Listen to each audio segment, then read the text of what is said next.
Hey everyone, a nerd named Mark here, and it's time to go over episode 8 of Kamen Rider Geats. First off, sorry about the delay. Shit's going on. But first off, how are we only 8 episodes into this show right now? Am I the one who feels like I've been watching this show for like 6 months, yet we're only 8 episodes in? I think the way they've been pacing it, and there hasn't been really any filler, this has been just insane. I'm like, wait, is it really episode 8? Especially with how this episode went. I was like, this feels like, you know, a halfway point of a show right now. Before I get into that, thank you everyone who's been subscribing. I just hit 800 subscribers this morning. I appreciate that so much. You guys are like, this is ridiculous, honestly. So I thank everyone who's been subscribing to the channel, commenting, liking. I appreciate every single one of you. So episode 8, just like all the other ones, we start off with Kawa narrating what's going on, this little vlog. And you could see he's definitely been through it. He's beat up pretty much after that last confrontation with the boss when he got bodied a bit. And then I noticed, well, I didn't notice, it happened in the show, so we all saw it. Sarah was able to call him, and at first I was like, wait, how is she calling? Because Nan's mom wasn't able to get a hold of her. But we find out Sarah's in the game area, and she's getting, frantically saying, the big monster boss is there and this and that. And so, that was, now we get that sense of urgency. Now we get that extra kick and that motivation that Kawa needed. So, he jumps out of bed, he's all bandaged up. And then we go into the lounge area where we see Neon is practicing kicking the can. And in one of my favorite scenes of this episode that I literally was cracking up. She kicked the can, it bounced all around the lounge and hit Azuma right in the back of the head. And yeah, I cracked up at that. That was really funny. Um, we then see Kawa approaching Sumari, and he says, "Tell him to report him to the boss." And she's even like, "Are you sure?" Because like he's definitely not in the best shape to be going after these Jamato. He obviously doesn't care. His sister's in danger. Send him out there. And we get Kawa making the save. Henshins saves her from the Jamato. They're talking. She's wondering what's going on. She touches the ID cord just like Kawa did in the first episode. And we see her getting flashes of like memories. And um, I was like, okay, I'm really curious what we're doing with this. Where is this going? But then we go back, and Geats and Buffa are now fighting. And this has been building up. A lot of us have been waiting for this fight. And I thought it was really cool sequencing and this and that. And meanwhile, we go back to Kawa and Sarah. More Dramato show up. Kawa's subdued, and Sarah is kidnapped. And while, Yeats and Buffa are fighting each other, Nan informs them, hey, while you two were distracted and fighting each other, the boss got away. And it was, this was a cool area. And the reason why I'm jumping head to this and skipping over uh, the Sarah and Kawa stuff right now is because, one, I think getting to see Geeds and Buffa finally fight, but it wasn't the full thing. Like, we know this is not the only conflict they're going to have. Now, the thing I want to talk about the most is Sarah's flashback. We find out that the Jamato killed her parents, or well, their parents. It wasn't an accident. The reason why Kawa doesn't understand and remember this is because he wasn't there at the time. He was away. He wasn't in the area. And obviously, because it was a game area and she wasn't in the game, she was outside at the force field seeing this happen. So her memory was erased of it. My thing is, usually I thought if civilians were defeated by Jamato or anything like that, I thought when the game was over and everything else, like they're brought back to life. So I now have questions about what more depth to this parents situation, because I thought civilians that were killed get brought back. That's what I was on the assumption of, unless I misinterpreted what was said in earlier episodes, because Kawa kept asking constantly about what happens to civilians in the games. So hopefully we'll get some more answers to that, but that's definitely something like that's now in like the back of my brain. And so, you know, The boss disappears. Sumeri's looking at the map and she's like, at this rate, we'll record the largest number of victims ever. But I see these little like circle X's on the map and I'm just like, what are these? Like there's only one boss. So I'm already like, what is going on here? After all this, Kawa jolts awake in bed. Because he passed out and our lovely butler informs him that he should rest. But after Kawa finally reveals to everyone else like he can't lose any more family, and they took his sister, and that it wasn't an accident. It was the Jamato that killed his family. And we get this look from Ace because we know Ace is searching obviously for his mother, and he's looking at the coin. We see the flashback to the little baby hand holding the coin, and then he grips it close to like just tight grip on that coin and brings it in. And I'm just like, man, all right, Ace. Ace is definitely like, I feel like Cable being such a nice guy is affecting Ace. And after the last episode when they all had dinner together and this and that, even though he manipulated Cable for a second time, I do feel like genuinely like there's a soft spot for Kawa for him. Like just because, how nice he is and he's doing things so selflessly. And it's something I brought up again because now everyone's in the lounge and he brings up, hey, someone should distract the boss so someone else can kick the can and they can save the world. Isn't that more important? We gotta save these people. More important than our dreams. Obviously, this no one likes this idea, and because they all want their wishes.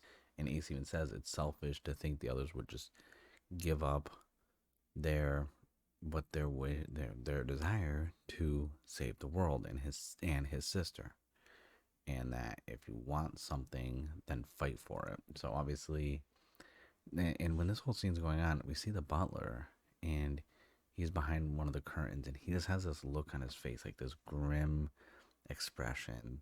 And I feel like he's also taken a liking to Kawa. I think all of them do. I think Kawa's kind of like that glue, like that nice guy that like you you you want to root for. He's an underdog in every situation so far of this show. Now the boss appears again. Everyone goes back out, and they're still like, hey, Kawa, like Kawa's messed up pretty bad right now physically. Like I'm just like, man, I don't like how this is looking for him. I don't want to use the Geats eat counter for him because I actually really enjoy his character. I like his character a lot. I don't want him to be yeeted. I don't want him to be eliminated either because if he's eliminated, he's not gonna get to be, you know, around in any other ones. Needless to say, we got one of our first split screen 4-person henshins of the season with Nago, Geats, Buffa, and Tycoon, and I loved it. It looked really good. I love split screen multi-person henshins. Those are my favorite. I've talked about a lot with my reaction, my reviews back with Saber and with Revice. So we got that. That was really cool. It's Kawa, based on what Geats said, decided he was going to distract the boss using the boost buckle with the revolve and distract the boss for everybody. And thanks to the boost buckle on his legs, he's able to like dodge a lot of the attacks. Um, and even at first, Nan's like, "What's going on?" Buff is like, "He's being bait for someone else to kick the can." And even Geats finally said, well, he said what we've all been thinking, what all of us been saying, that K was basically too nice for his own good. And, so Geats obviously thinking it's his shot at it. He goes to use the ninja buckle, and we get that feedback noise and this and that. And it's like, oh, okay. Then Kawa gets directly attacked by the boss. The little explosion effects on the suit falling down. And I'm like, oh no, this is it. We're going to lose Kawa. But he even says he's still like holding on. He's like, no, he's not going to fall until he gets to help everyone. And then we see the final needle attack from the boss. And right as the impact and there's an explosion, there's a log floating there. And so, the log, falls to the ground. And out of nowhere, we hear Tycoon with the ninja form right behind the boss above his head with a tentacle strike to the back of it, knocking it down a bit. And then we see Geats inform us that the ninja buckle has resonated with Kawa. And we get a quick little scene where we see the buckle fly away from Geats' hand, and in the explosion of the boss's attack, we see this cool, like the henshin for that form with Kawa slash Tycoon with the flames. It looked so badass. That was like such a cool scene. And then we get these cool sequences of Kawa just dodging all the attacks, running through a building and school, and then he puts the boost on there for the combo. And the whole entire time, his thing was behind the boss, there's this big spire with all the humans that were kidnapped and captured, and he kicks that thing so it destroys, and all the captured people are falling, which is just the distracted needed as Geats runs up and kicks the can right before Buffa can. But once again, it's going towards the boss, and out of nowhere, Neon shows up and kicks the can out of the area. And I was like, oh, what a nice little, like, she basically stole it. And I'm like, okay, like, I was like, she won. I was like, who's the person that she's gonna fall in love with? Who is the love of her life? I'm curious now. But just like everyone else while watching, I'm like, wait, there was no announcement of the round being over. And even they say that too. Everyone's back in their civilian form. Carol walks over saying the boss was too tough, and he collapses as Sarah runs over.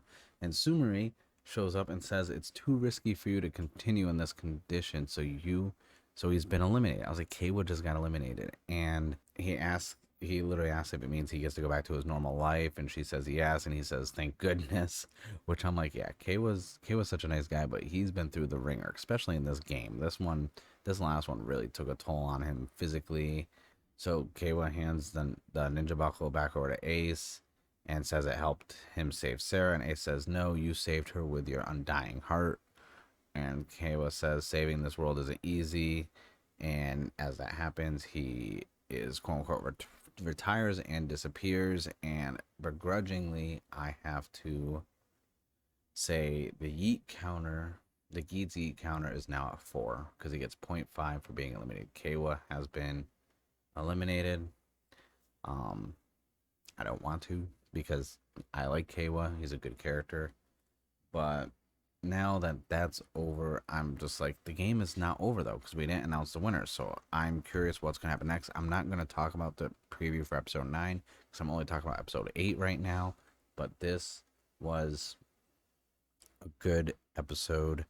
I really enjoyed it. I think from a character standpoint, like I said, 8 episodes in, and it feels like we've been watching this for like, I feel like personally, I have been watching this a lot longer. I feel like it's, almost at like a 2/3, like at least a half of the way through the show with how it's been paced and how good and how just good the character and storytelling and everything has been. You wouldn't think we're only 8 episodes in right now. This is like, what, barely 2 months. So let me know what you think. Do you feel the same way, that it's like we've been watching this a lot longer? Or is it just me? Am I just crazy? I don't know. So we have another new DGP rule. It says in the case of emergencies such as serious injuries or illness that prevent participants from continuing, they are eliminated. So obviously that's what happened with Kawa. I'm hoping because the round's not over, there's still gonna be another. Maybe it's like sudden death, or there's like a final boss. I don't know. Maybe it shows up like Frieza and that's not even his final form. Who knows how this is gonna work out? But it's kind of somber that Kawa's been eliminated. I mean, he really shined. Like, I made jokes that he was like the main character because of how he, like, who's gonna narrate via vlog in the beginning of episode 9? Like, that's become a staple of the show for 7 out of the 8 episodes. But I really enjoyed this. I thought this was a really good episode. I think the ninja buckle's so good. I'm curious now. I feel like Sarah might show up now and be a Kamen Rider because she did touch the ID core, and that happened to K1. And the next thing you know, he's, a Kamen Rider. So I don't know how this is gonna work, but yeah, that's it for this episode. Also, he didn't touch the ID core. He saw the flashes when he got the buckle to be a Kamen Rider, but so he didn't touch the buckle in the game. So before you comment, no, he didn't. I just realized that in my head. I just figured it out that I was wrong. But Let me know what you thought of episode 8. What do you think is going on with episode 9? What's like, who do you think is going to win? Because obviously they're going to have to pick their winner at least by next. I would say easily next episode, maybe episode 10 if it's like a two-parter.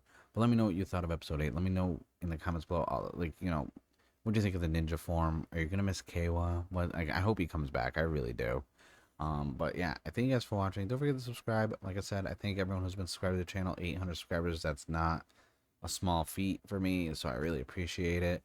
And with that being said, I'll see you guys in the next video.